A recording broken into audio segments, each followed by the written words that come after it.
385 John Deere Round Baler in the mid-90s. Don't know exactly what year. We're going to try to shorten up the belts on it. We bale with it all season. The belts are a little long, and it's slipping when you start a bale, meaning the belts are loose. Once you get some hay in it, everything tightens up and it works. But there's 4 long belts on this and 2 short ones. Best thing to do is take them out and put them back in one at a time. We know they're all stretched, so it's going to be pretty easy to achieve the length on them. A few of them were trying to come apart back in the season with pins. We replaced a few pins, but we knew we were going to work on it in the winter, so we were just waiting on it to get it in the shop and do it all at once. But the belts on it are in pretty good condition, just stretched and some lacing messed up. We're going to try to cut one of the lacings off and redo one of them. To only have to lace half of each belt if they're in good condition, like this one is. We done separated the first belt, and we cut us a piece of pin to hook to a rope so we can pull a rope in where the belt goes to keep its place and help realign it. Then this rope will help us to get it right back in the same position.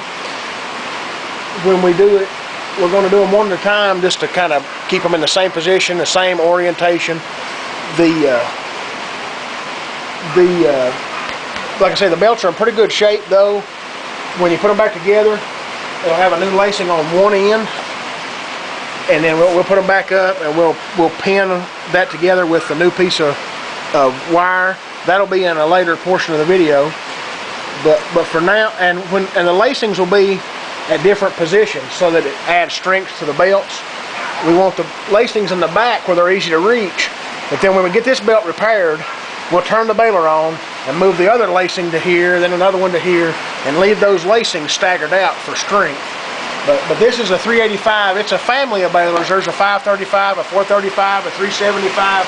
They all have different specs on the belts, but the specs, you have a standard spec, a maximum and a minimum, and right here this is. And whatever you set the spec on your belts at, you want to, they have to be within 1.5 inches of each other. You always want to be within 1.5 inches, so minimum length on the short and long belts, maximum, the specs right in the middle as far as inches. But whatever the shortest belt or the longest belt is, you always want it within 1.5 inches. I hadn't got these apart yet to measure them, but I suspect they're probably 3 to 7 inches too long because of the problems the baler's giving.